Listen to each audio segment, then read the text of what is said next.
We already told everyone you uninvited us, my mother said, her voice perfectly steady. Don't make us look like liars, Wendy. That was 6 weeks before my wedding. 6 weeks before 200 guests would sit in white folding chairs on the lawn of a farmhouse I'd paid for with double shifts and a sold car. 6 weeks before my husband stood up at our reception, asked for the projector, and played something that turned my mother's face the color of ash. I didn't plan a confrontation. I planned a wedding. But sometimes the truth picks its own schedule. What Derek showed on that screen, I still can't believe my parents thought no one would ever find out. Before I go on, please take a moment to like and subscribe, but only if you genuinely connect with this story. Drop where you're watching from and your local time in the comments. I love reading those. I'm Wendy. I'm 29. I'm a nurse in a small town in Georgia. Now let me take you back to March, the night Derek proposed, and everything started to unravel. Derek asked me on the porch of his mother's farmhouse, one knee, a ring he'd saved 11 months for, fireflies blinking across the pasture like tiny witnesses. I said yes before he finished the sentence. I called my parents 20 minutes later. My hands were still shaking. My mother picked up on the second ring. I told her. She said congratulations, flat, like reading a receipt, then asked the date. September 14th, I said. It's the only Saturday the venue has left. Silence. Long enough for me to hear the kitchen faucet running in the background. That's Courtney's Bali launch week, you know that. I did know. My younger sister had been posting countdowns on Instagram for 2 months. A luxury wellness retreat, 500,000 followers watching. Brand deal, content calendar, the whole production. Mom, the venue won't hold the date. The deposit's already down. Your sister has 500,000 people waiting for that trip. She paused. You have, what, maybe 200 guests? I wish I could tell you that surprised me. It didn't. When I graduated nursing school, my parents arrived 45 minutes late because they were driving Courtney to a casting call in Atlanta. When I made honor roll in 10th grade, I taped the certificate on the fridge next to Courtney's pageant photos. It was gone by morning. I always told myself it wasn't personal.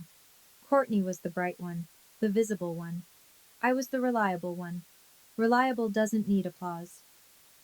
I'll talk to your father, my mother said. But Wendy, be realistic. She hung up. I sat on that porch with a ring on my finger and a knot in my stomach, and I thought, maybe this time, just this once, they'll choose me. They didn't.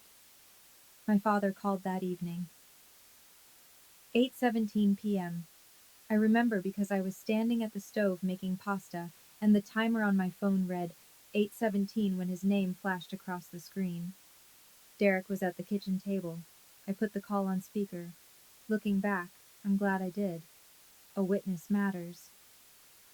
I'm going to say this once, my father said. His voice had that low, controlled register he uses when he believes the conversation is already over. Move the date, or your mother and I won't be there. Dad, the deposit is non-refundable. Then you'll lose it. That's what happens when you don't think about your family. I looked at Derek. He reached across the table and took my hand. He didn't squeeze it. He just held it. Steady, the way you hold something you're not going to let go of. I'm not moving it, Dad. 3 seconds of nothing. Then the line went dead.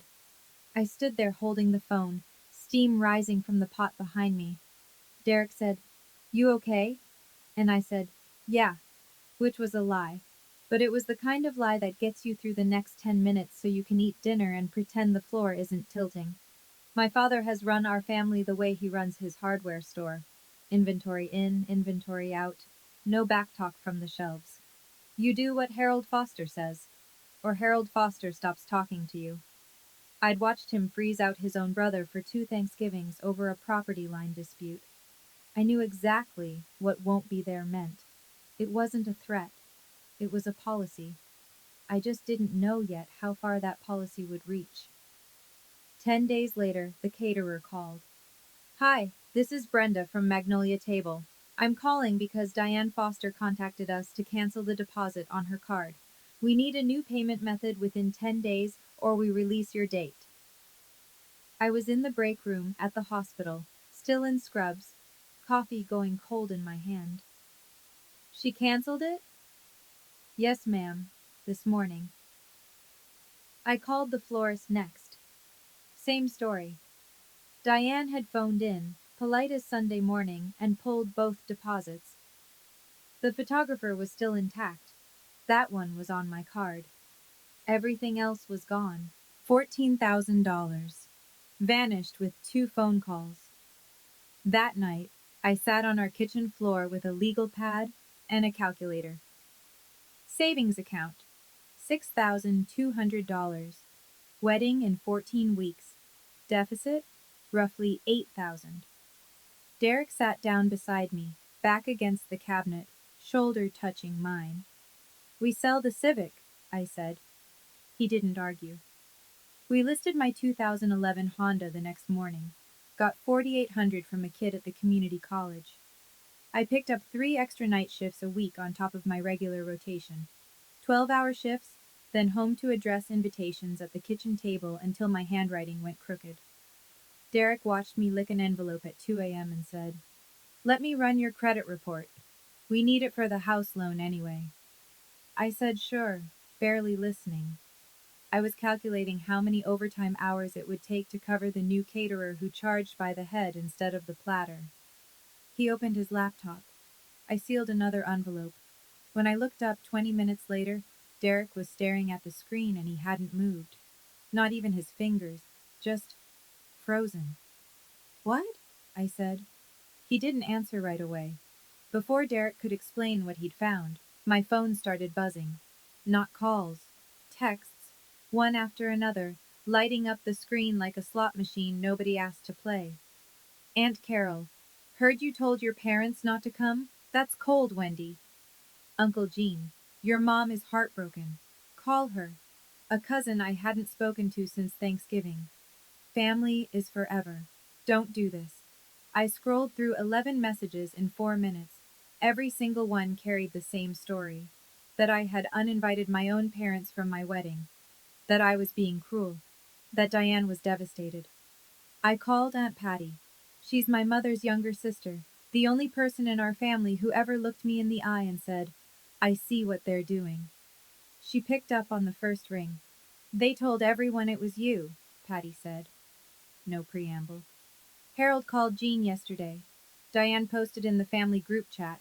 Not directly, you know how she does it. Just a sad emoji and, "Please pray for our family." Classic. What exactly did they say? That you banned them. And that Derek is, her words, isolating you from the people who love you. I sat down hard on the edge of the bed. 40-plus relatives now believed I was an ungrateful daughter being controlled by her fiancé. My father had weaponized Christmas dinners and birthday cards. My mother had weaponized sympathy. "Patty, none of that is true. I know who you are, sweetheart.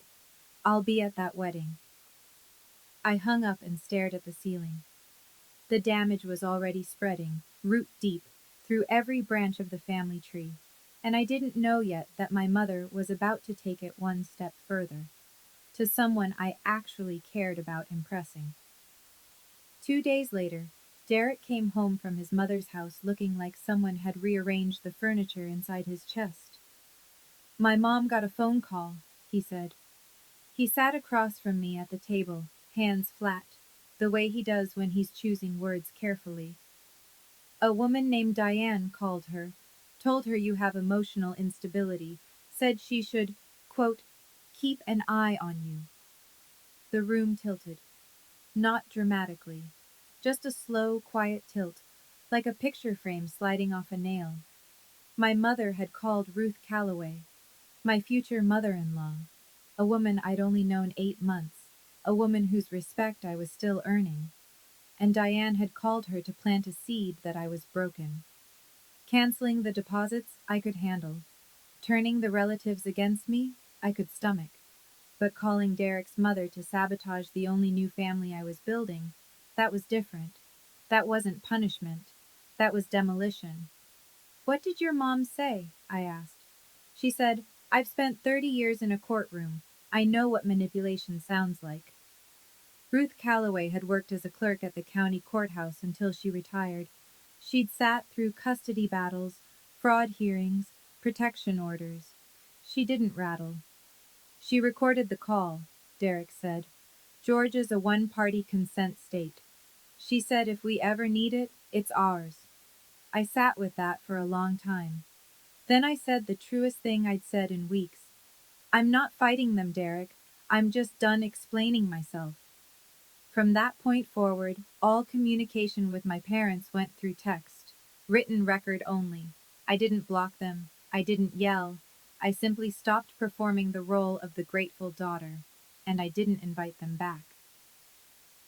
Courtney FaceTimed me on a Tuesday night. She was in her studio apartment, ring light glowing behind her, lashes on, content ready even at 9 p.m.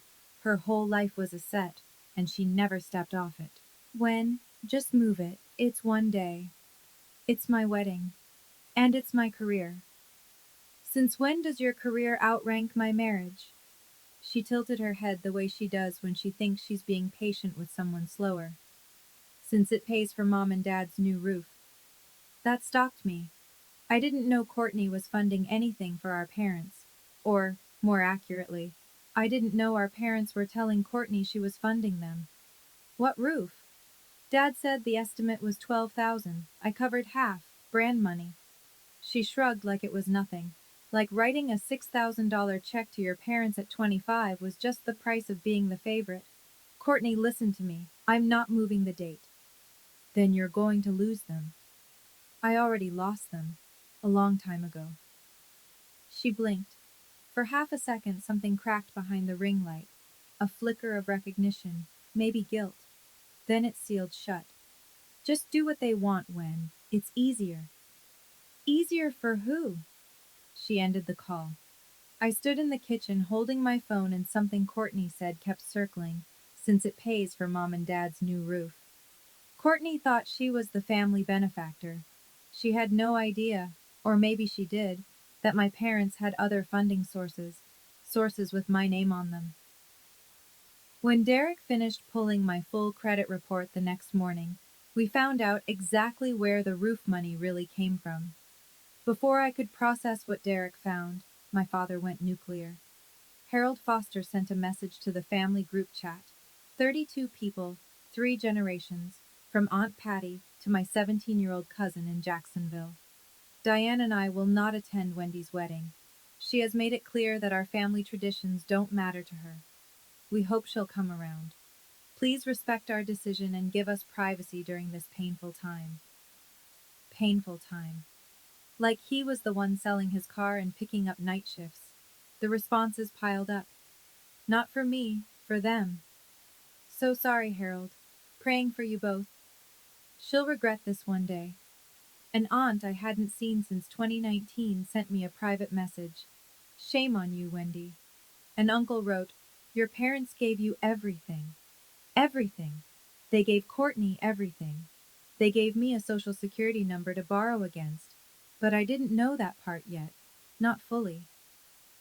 I turned off my phone. I was sitting in my car in the hospital parking lot. My shift started in 20 minutes. The sky was that deep Georgia purple it gets right before it goes black. Derek texted on the old phone, the one I kept for emergencies. Come home. We need to talk about what I found. I didn't go home. I went into my shift, because rent doesn't care about family drama, and the ER doesn't pause for heartbreak. I coded 3 patients that night, held a woman's hand while we waited for her husband to arrive, changed my gloves 19 times. 12 hours later, I walked through our front door. Derek was sitting at the kitchen table with a manila folder, a legal pad, and a look I'd never seen on his face before. Something between fury and math. Derek pushed the folder across the table. 3 credit cards, he said. All in your name. Capital One. Discover. City. I opened the folder. 3 account summaries.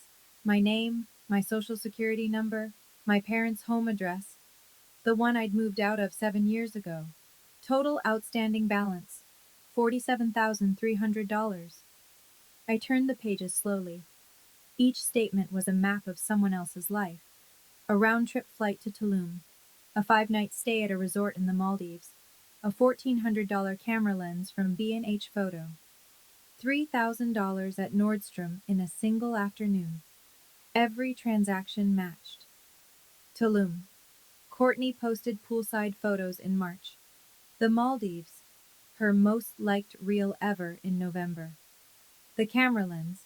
She'd unboxed it on her story with the caption, "Investing in my craft." "They opened the first one when you were 19, Derek said. He'd already cross-referenced the dates. "Same day you signed the paperwork for your nursing school loan. Your dad co-signed that loan. He had every piece of information he needed." I stared at the paper. My father had taken the documents I handed him in trust. My social security card, my proof of enrollment, my signature on a student loan application, and used them to open a credit line in my name. Then he did it again. And again. "That's my parents," I said. It came out quiet. Not disbelief. Recognition. The slow, sick click of something finally making sense. Derek's jaw was tight. "Wendy, that's a federal crime." I didn't answer. I just kept looking at the numbers.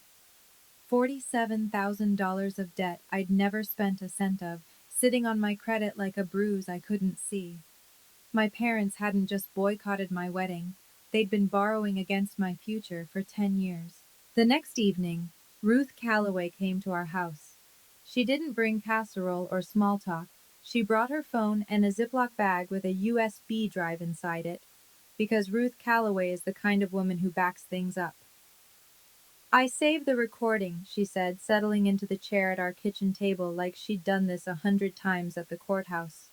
"The full call, 4 minutes, 37 seconds. She pressed play. My mother's voice filled the kitchen. Warm, concerned, perfectly constructed. The voice she uses at church potlucks and PTA meetings. The voice that makes people lean in and believe her. "Wendy has always been difficult. Derek seems like a good man, but I worry he doesn't see it yet. She pushes people away. I just want someone in his life to watch for signs. Signs. Like I was a forecast. Something to prepare for and protect against." Ruth stopped the recording. "She called me to plant a seed that my future daughter-in-law is unstable. I've sat in courtrooms for 30 years. I know what manipulation sounds like." Derek's hand found mine under the table. "Can I have a copy?" I said. Ruth slid the USB across the table. "Already on it." I didn't cry. I wanted to. Not from sadness, but from the particular kind of exhaustion that comes when someone you love confirms they never loved you the same way back. I had the credit report. I had the recording. I didn't know what I'd do with them yet, but I knew I wasn't throwing them away. "You're not difficult, Wendy," Ruth said on her way out, one hand on the door frame. "You're inconvenient to people who need you to be small." I've never forgotten that sentence. I threw myself into the wedding like it was a 12-hour trauma shift. Head down, hands moving, no time for feelings. Derek and I made centerpieces from mason jars and wildflowers from the roadside stand on Route 15. $3 a bunch. We wrapped the jars in twine at the kitchen table every night after my shifts, assembly line style, while a true crime podcast played in the background because neither of us could handle silence. Ruth altered her own wedding dress for me. Ivory lace, tea-length, a little yellowed at the hem. She sat at her sewing machine for 4 evenings straight. When I tried it on and it fit, almost perfectly, just slightly loose at the waist, she pinned it and said, "You'll grow into it. Every good marriage adds a few pounds." Patty called a friend who ran a flower shop 2 towns over. Wholesale rate, half price. We moved the reception from the canceled restaurant to the Calloway family farm, the same pasture where Derek proposed. String lights from the barn supply store, rented tables, a borrowed sound system from Derek's college roommate. The RSVPs came in steady. 200 guests, most from Derek's side, his co-workers, our friends. My side of the aisle, Patty, a handful of nursing school classmates. That was it. My father called one last time, 13 days before the wedding. Last chance, Wendy. Move the date and we'll forget this happened. There's nothing to forget, Dad. I'll save you a seat in case you change your mind. He hung up. Patty texted me that night. Your mom asked me not to come. I told her I'm an adult. I set the phone down, picked up a mason jar, and started wrapping twine. 14 jars to go. 13 days. I could do the math. I kept asking myself, why were my parents willing to miss their own daughter's wedding over a Bali trip? Was it really just about Courtney, or was there something else they were protecting? Something that would fall apart if I stopped playing my role? Now I know the answer, but back then, I was still guessing. Have you ever had to choose between keeping the peace in your family and standing up for what's right? Tell me in the comments. September 14th, 71 degrees. Not a cloud. I woke up at 5:30 because my body doesn't know how to sleep past a shift alarm. The farmhouse was already lit gold. Ruth had been up since 4 arranging chairs on the lawn. I checked my phone. No messages from Harold. None from Diane. Nothing from Courtney. Just a text from Patty. On my way. Wearing waterproof mascara. No promises. I put on the dress in the upstairs bedroom that used to be Derek's when he was a kid. There were still model airplanes on the shelf. The lace sat cool against my skin. Ruth's stitches held perfect.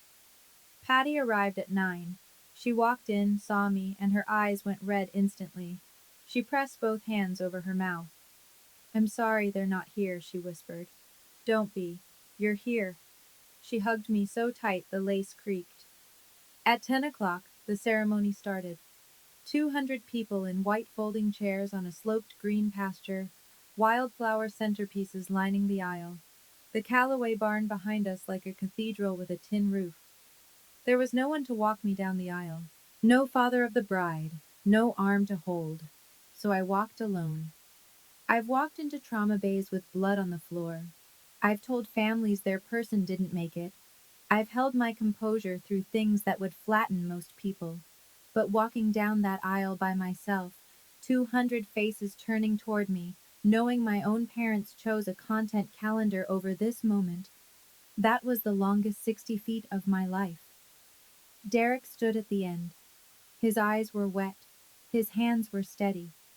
I reached him. He took my hand. And I didn't look back. The ceremony was beautiful. I need to say that.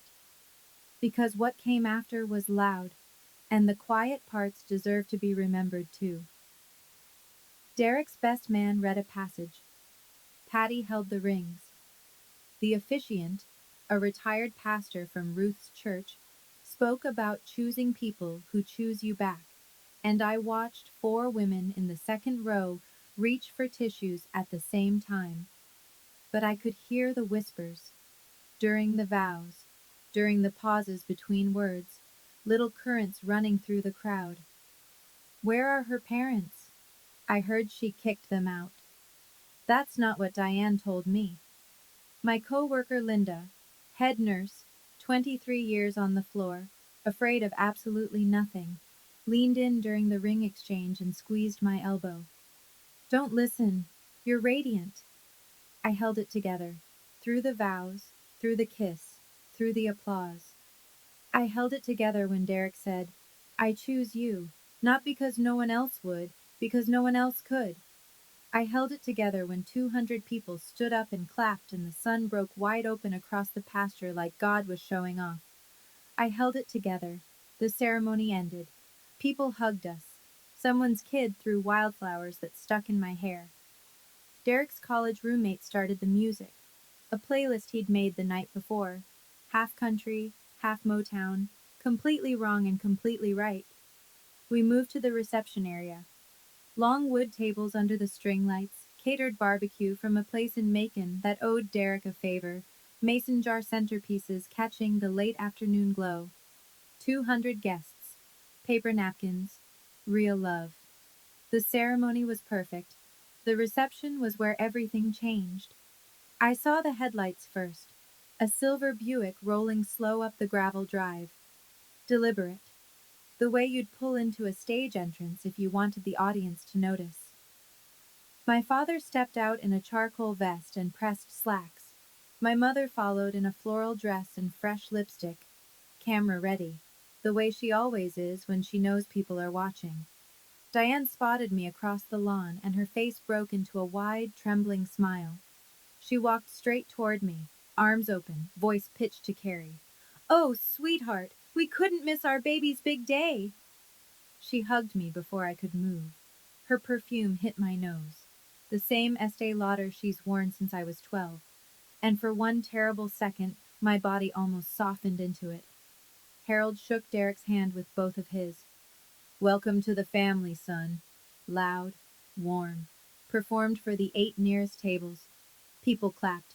Someone at table 4 said, "See? They came after all." A woman I didn't recognize dabbed her eyes. The prodigal parents, returning just in time. What a beautiful story. I stood frozen. My bouquet hand had gone white knuckle around the stems. I looked at Derek. He met my eyes. His jaw was set, but his gaze was calm. The same look he gets when he's finished a spreadsheet and the numbers finally make sense. He gave me the smallest nod, almost imperceptible. The kind of nod that means, I know, and I'm ready. Because here's the thing my parents didn't account for. They showed up expecting to rewrite the ending. Smiling, hugging, performing. They thought they'd won. They had no idea Derek had brought a projector. The toasts started at golden hour. Derek's best man went first. Funny, short, a story about a fishing trip that got the crowd laughing. Then Ruth said a few words about the kind of woman she'd always hoped her son would find. She looked right at me when she said it, and I almost broke. Then Derek stood up. He'd kept his jacket off all night, sleeves rolled to the elbows. He looked relaxed, but I knew better. I'd seen him prep for bank audits with less tension in his shoulders. He took the microphone from the best man and smiled at the crowd. "I want to thank everyone for being here, especially the people who showed up when it wasn't easy." A murmur. A few people glanced at Harold and Diane, who were seated at a table near the back. Diane with her ankles crossed, Harold with one arm draped over his chair, both of them wearing the satisfied expressions of parents who'd made a grand entrance. "I also want to talk about honesty," Derek said, "because Wendy deserves that." The murmur shifted. Glasses stopped clinking. "Some of you received messages saying Wendy uninvited her parents tonight. That's not what happened." Diane's smile flickered. "Harold and Diane chose to boycott this wedding. Their word was teach her humility. Because Wendy refused to move our date for Courtney's Bali trip." Whispers. Quick ones. The kind that move through a room like wind through tall grass. Harold pushed his chair back and stood. "That's enough, son." Derek didn't flinch. "I'm not your son, Harold, and I'm not done." 200 people went still. The music had stopped. Even the cicadas seemed to pause. Diane reached for Harold's arm. He shook her off. Derek set his phone on the table next to the Bluetooth speaker. 6 weeks ago, Diane called my mother.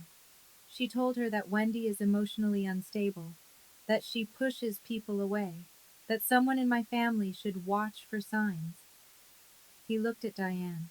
She had gone very still, the way a deer freezes in headlights right before it decides which way to run. "My mother recorded the call." He pressed play. My mother's voice came through the speaker, clear as a church bell and twice as cold. "Wendy has always been difficult. Derek seems like a good man, but I worry he doesn't see it yet. She pushes people away. I just want someone in his life to watch for signs." 200 people heard it, every word, in my mother's own careful, concerned, rehearsed tone, the one that sounds like love, if you don't know what love actually sounds like. Diane shot to her feet. "That's taken out of context." Ruth Calloway stood up from table 1, 63 years old, steel gray hair pinned back, reading glasses on a chain around her neck. She didn't raise her voice.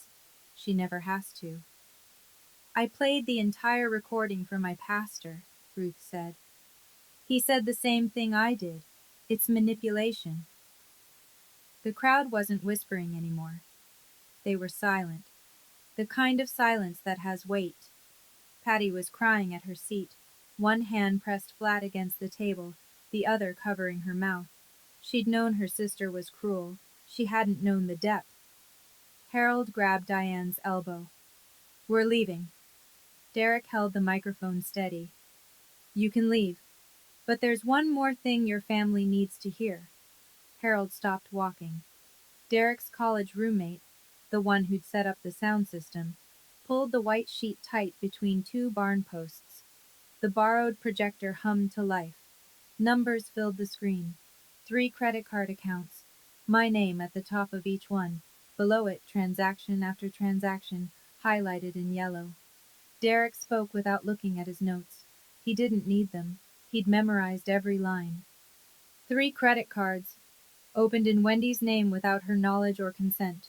Total balance, $47,300. Gasps. Real ones. The kind you feel in your rib cage. None of this debt is hers. Every transaction matches Courtney Foster's social media posts. He pointed to the screen. Resort in Tulum. March. Business class to the Maldives. November. Camera equipment. Nordstrom. All charged to accounts Wendy never opened. Uncle Gene stood up halfway, then sat back down. Aunt Carol put a hand over her mouth. The woman who dabbed her eyes when Harold arrived now looked like she'd swallowed something sharp. Harold's voice cut through the silence. That's family business. Derek turned to face him directly. It's federal fraud. Diane was crying now, not the delicate, sympathetic kind she'd used on the phone with Ruth. This was different, mascara streaked, involuntary. Harold grabbed Diane's arm and pulled her toward the gravel drive. The aunt who'd texted me, shame on you, Carol, stood up and followed them, but not to comfort. Harold, she said, is this true? He didn't answer. He didn't look back. The Buick doors slammed, the engine turned, gravel popped under the tires as they pulled away. I stood next to Derek, my hand on his arm, and said the only thing that mattered. I didn't plan this, but I'm done being the version of me that makes their lies easier to believe. We danced after they left. Derek took my hand, and we danced on the grass in borrowed string lights, while 200 people who now knew the truth clapped and cheered, and someone turned the Motown back on. I'm not a good dancer. Neither is Derek. We swayed and stepped on each other's feet and laughed, and for 5 minutes the night belonged to us the way it was supposed to from the beginning. The next morning it was Monday, and Monday meant paperwork. I filed an identity theft report with the FTC. Derek drove me to the county sheriff's office, where I filed a second report, local jurisdiction, paper trail, case number. A deputy with kind eyes and a notepad took my statement for 40 minutes. I called all 3 credit card companies, froze the accounts, initiated formal disputes. Derek walked me through each one. He does this for clients at the bank, untangling credit messes, verifying signatures. This time the client was his wife. Every card had been opened when I was under 21. None carried my signature. I changed my social security suffix, closed every account that still listed my parents' address, set up fraud alerts with all 3 bureaus. I did not call Harold. I did not text Diane. I did not explain, justify, or apologize. I didn't file the report to punish them, I told Derek that night. We were on the porch, drinking sweet tea, cicadas screaming in the dark. I filed it because $47,000 of debt wasn't mine. He nodded. And because if I didn't, they'd do it again. Maybe not to me. Maybe to Courtney's kids someday. He reached over and took my hand. We sat there until the tea was warm and the stars were out. Silence never felt so clean. Courtney called from Bali 3 days later. I was folding laundry. Her name flashed on the screen and I almost didn't answer. But something made me pick up. Maybe curiosity. Maybe the part of me that still remembered braiding her hair when she was 6. The Discover card got declined at the hotel, she said. Her voice was thin.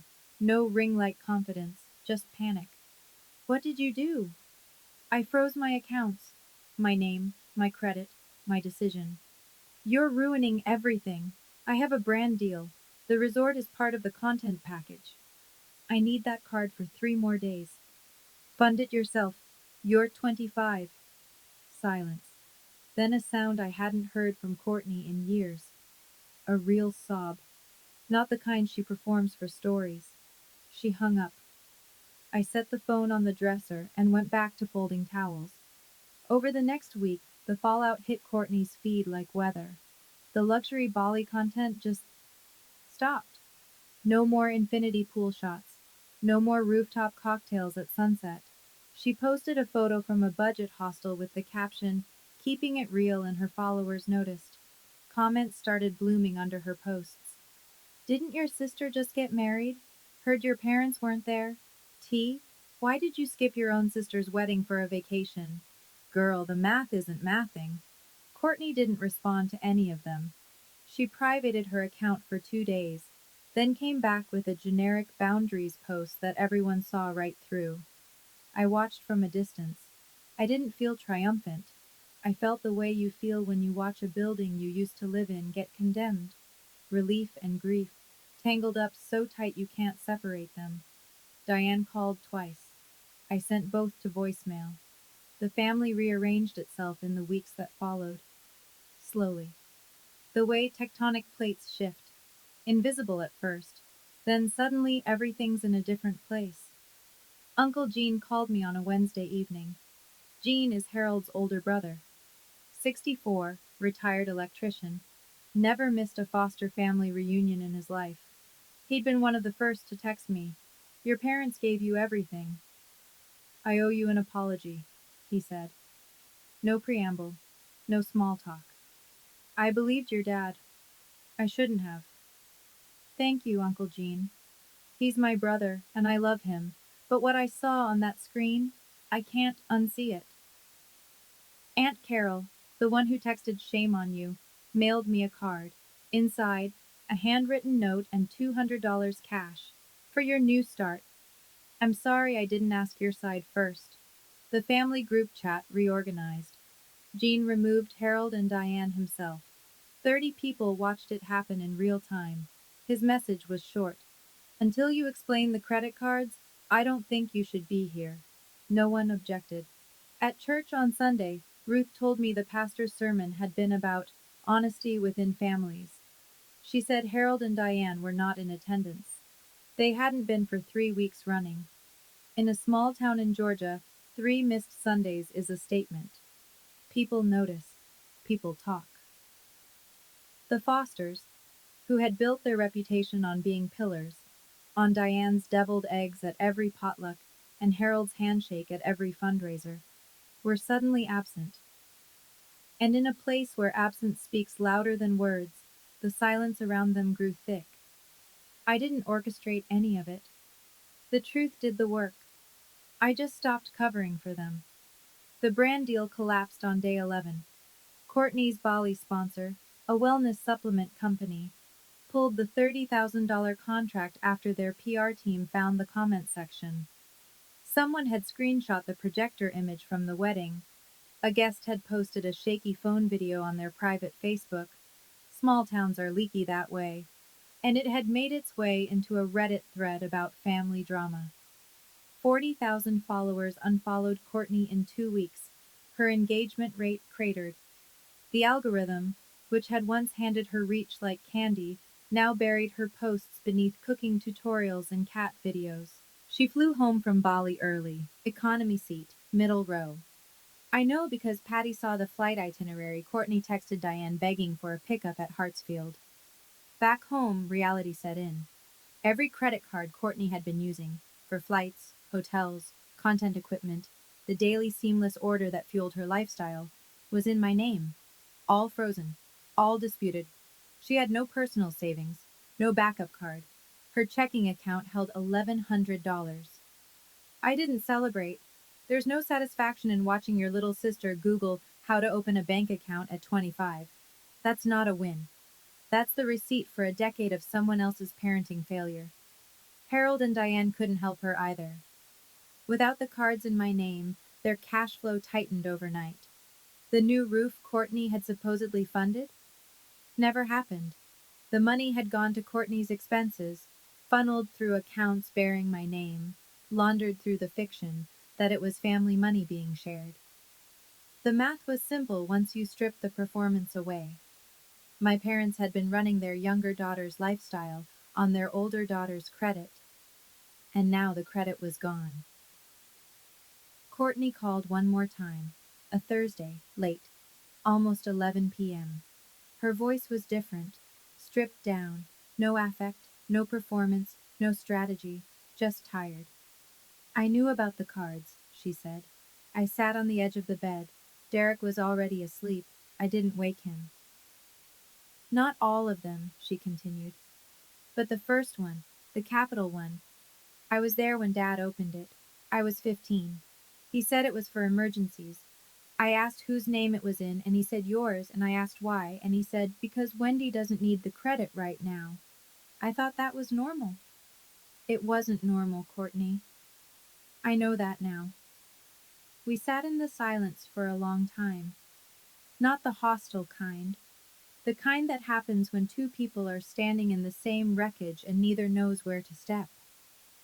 I'm not calling to ask you to drop the report, she said. I know you won't. I'm calling because I don't know. Because you're my sister and I used your name to pay for a life I didn't earn, and I don't know how to sit with that. I closed my eyes. I'm not ready to forgive you, I said. Maybe someday, but not today. I get it. She hung up. No drama, no tears, just a click and then nothing. I sat on that bed for a long time after, and then I cried. Not for the money, not for the wedding drama or the group chat or the credit report on the projector screen. I cried because I lost my sister a long time ago, maybe before she was even old enough to know she was being used. And this phone call was the first honest thing she'd said to me in years. Loss doesn't always arrive all at once. Sometimes it shows up dressed like a family. I keep wondering, if Courtney had told me the truth sooner, would things be different? Or did my parents build a system where both of us were trapped, just in different cages? Courtney got the golden one. I got the invisible one. But we were both locked in. What do you think? Does Courtney deserve a second chance? Or does knowing at 15 and staying silent for 10 years make her just as responsible? Tell me in the comments. 3 months after the wedding, a letter arrived. Handwritten. My father's blocky print on the envelope. No return address. But I'd know that handwriting from across a parking lot. It's the same hand that labeled every shelf in his hardware store. Wendy, you're still our daughter. This has gone far enough. 11 words. No mention of the credit cards, no acknowledgement, no apology. Just a command dressed up as affection. Diane texted a week later. Can we have Christmas together? For family? The same phrasing she'd used in the group chat. The same packaging. Wrap the request in family and hope no one notices it's actually an instruction. I sat at the kitchen table, the same one where Derek had spread the credit report, the same one where Ruth had played the recording, and I wrote back. One letter, on paper, because some things should be permanent. Dear Mom and Dad, I will always be your daughter. But I will not be in a relationship where my name is used without my permission. My reputation is damaged behind my back, and my boundaries are treated as disobedience. When you're ready to acknowledge what happened, not explain it, not justify it, acknowledge it. I'll be here. Wendy. I sealed it, stamped it, drove to the post office myself. No response came. Not that week. Not that month. I won't pretend that didn't hurt. It did. Every holiday that passed without a call landed like a small stone in a jar I keep somewhere behind my ribs. But the jar doesn't overflow anymore, because I stopped adding my own stones to it. The guilt, the self-doubt, the voice that used to whisper, maybe you should have just moved the date. I don't need an apology to move on, but I need honesty to stay. 6 months after the wedding, we closed on a house. Small, 2 bedroom, 1 bath, a front porch with a railing that needs paint. It sits on a half-acre lot at the edge of town where the street lights end and the fireflies begin. My credit report came back clean. Every fraudulent account disputed, investigated, and removed. Derek walked me through the final letter from Equifax like it was a diploma, which, in a way, it was. Proof that my name belongs to me again. Ruth brought a rose bush the day we moved in. Pink climbers. She planted it by the front steps and said, "Every house needs something alive that comes back every year." Patty comes for dinner every Sunday now. She brings cornbread, Diane's recipe, which she learned first and makes better. We sit at our second-hand table, the four of us, me, Derek, Ruth, Patty, and we talk about everything and nothing, and nobody performs, and nobody keeps score. I still work nights. I still wear scrubs that smell like hand sanitizer in other people's emergencies. I chose this job because I wanted to help people on their worst days. Turns out, I needed to learn how to show up for myself on mine. I didn't get the family I was born into. I got the family I built. And every single person at that Sunday table chose to be there. The hardest boundary I ever set was a 6-word sentence. "I'm not moving the date, Dad." And it changed everything. If you're waiting for permission to protect yourself from anyone, including the people who raised you, consider this your sign. You don't owe anyone your peace, not even family, especially not family who borrows against your future and calls it love. That's my story. I know it's heavy, and I know some of you are sitting with your own version of it right now. A parent who controls, a sibling who takes, a family that asks you to shrink so someone else can shine. If this video made you feel seen, or angry, or a little lighter, that's exactly why I shared it. Hit subscribe if you want more stories like this, and check the description below. There's another story about a woman whose family tried to sell her house while she was deployed overseas. It's unbelievable. Thank you for staying until the end. I'll see you in the next one.